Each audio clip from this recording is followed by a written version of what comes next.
Assalamualaikum warahmatullahi wabarakatuh.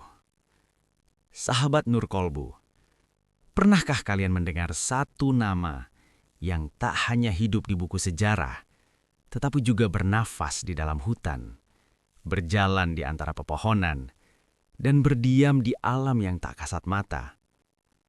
Nama itu Prabu Siliwangi. Nama yang menggema di tanah Sunda. Nama yang dilekatkan pada harimau putih. Nama yang membuat para pendekar menunduk dan bala tentara gentar bahkan sebelum perang dimulai. Namun, siapakah sebenarnya Prabu Siliwangi? Apakah ia sekadar tokoh legenda? Ataukah benar-benar raja besar kerajaan Pakuan Pajajaran yang jejaknya sengaja disembunyikan oleh waktu? Dan jika ia benar-benar ada, mengapa akhir hidupnya bukan kematian, melainkan penghilangan? Inilah kisah yang telah berusia lebih dari 5 abad. Kisah tentang kehormatan, pengkhianatan, cinta, perubahan zaman, dan seorang raja yang memilih menjadi penjaga abadi. Tahun 1357 Masehi, langit di atas kerajaan Sunda tampak biasa saja. Tidak ada petir, tidak ada tanda perang. Namun di dalam istana, takdir sedang disiapkan. Raja Linggabuana, pemimpin Sunda yang disegani, bersiap melakukan perjalanan jauh menuju Majapahit. Bukan untuk berperang, melainkan untuk menikahkan putrinya, Dyah Pitaloka, dengan Raja Majapahit, Hayam Wuruk. Pernikahan ini diharapkan menjadi tanda persaudaraan dua kerajaan besar. Namun, sejak awal, firasat buruk menyelimuti perjalanan. Langit mendung tak kunjung cerah, burung-burung terbang rendah, dan para petapa berkata lirih, "Jika engkau melangkah hari ini, darah akan menjadi mas kawin." Raja Linggabuana tidak gentar.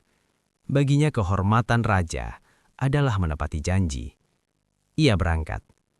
Namun ia tidak tahu bahwa di balik sambutan meriah Majapahit, tersimpan ambisi besar seorang patih, Gajah Mada. Yang ia inginkan bukan pernikahan, melainkan penaklukan Sunda. Di lapangan Bubat, tuntutan itu disampaikan secara terbuka.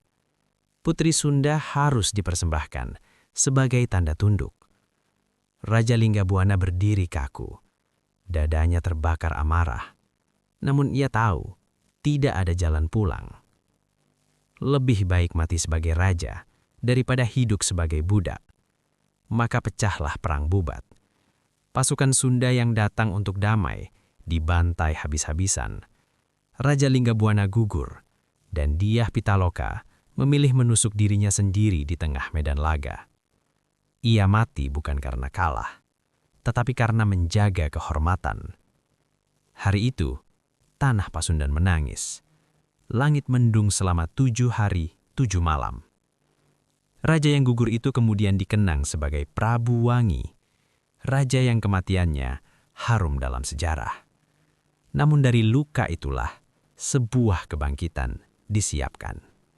80 tahun berlalu, Majapahit mulai melemah. Zaman bergeser perlahan. Di wilayah Kawali, hutan Galuh yang lebat dan sunyi, lahirlah anak laki-laki dari garis darah Sunda Galuh. Namanya Jayadewata. Sejak kecil ia bukan anak biasa. Ia sering menghilang ke hutan, duduk diam di bawah pohon tua, berbicara sendiri, menatap langit tanpa suara. Orang-orang menyebutnya aneh, namun para petapa berbisik, "Ini anak membawa roh leluhur." Jayadewata tumbuh dengan beban sejarah di pundaknya. Ia tahu tentang Bubat, ia tahu tentang kehormatan yang diinjak. Namun ia tak tahu kepada siapa dendam itu harus dilampiaskan. Hingga suatu malam, tubuhnya bergetar hebat, mulutnya berbicara dalam bahasa kuno, suara leluhur keluar dari dirinya. Ia mengamuk, istana gempar, pamannya ketakutan. Ia dianggap membawa kutukan, dan akhirnya Jayadewata dibuang dari istana. Tahun-tahun berlalu. Di wilayah Sindangkasih, muncul seorang pemuda kurus, penuh luka. Ia duduk diam di bawah pohon, berbicara pada angin.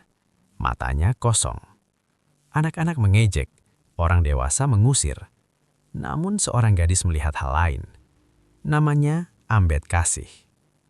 Setiap malam ia membawa makanan, membersihkan luka pemuda itu, mendoakan dalam diam. Hingga suatu malam hujan deras turun. Pemuda itu menangis keras lalu pingsan. Saat terbangun, matanya berubah. Aku harus pulang. Ia adalah Jaya Dewata. Namun ia pulang bukan sebagai anak buangan. Ia pulang sebagai takdir yang tertunda. Jaya Dewata menikahi Ambedkasih. Ia mengumpulkan pendekar, petapa, dan tetua. Bukan dengan ancaman, melainkan ketulusan. Desa demi desa bersatu. Rakyat mulai berbisik. Ia bukan sekadar pemimpin, tetapi ia adalah penerusan Prabu Wangi. Nama itu pun lahir. Silih Wangi, pengganti Wangi, penerus kehormatan. Tahun 1482 Masehi.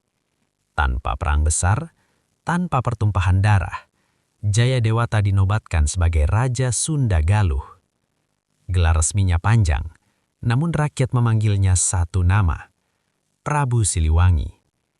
Ia membangun kembali Pakuan Pajajaran, menata hutan, mendirikan irigasi, membuka jalur dagang. Namun yang paling besar, ia membangun persatuan. Zaman tidak diam. Islam mulai menyebar dari pesisir. Anak-anak Siliwangi memilih jalan berbeda. Walang Sungsang menjadi Pangeran Cakrabuana, pendiri Cirebon. Rara Santang menjadi Ibu Sunan Gunung Jati. Kian Santang menjadi legenda dakwah pedalaman. Siliwangi tidak murka. Perbedaan bukan untuk dimusnahkan, tetapi untuk dijaga. Namun, istana mulai retak. Intrik muncul. Perebutan kuasa mengintai. Siliwangi sadar, ia tak bisa menghentikan zaman. Maka ia memilih jalan sunyi. Ia meninggalkan istana, masuk ke hutan Sancang. Di sana, ia bersemedi. Hari demi hari berlalu, malam dipenuhi auman, langit memerah tanpa sebab. Hingga suatu malam, aku tidak mati, aku hanya meninggalkan bentukku. Ia melangkah ke dalam hutan dan tak pernah kembali. Yang tersisa, jejak kakar. Sejak itu, rakyat Sunda percaya Prabu Siliwangi moksa, menyatu dengan alam, menjadi Maung Siliwangi, harimau penjaga Pasundan. Ia tidak menyerang orang baik, ia hanya menghukum yang tamak. Pajajaran runtuh, namun nama Siliwangi tidak.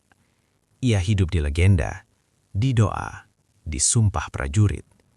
Hingga masa kemerdekaan, lahirlah divisi Siliwangi.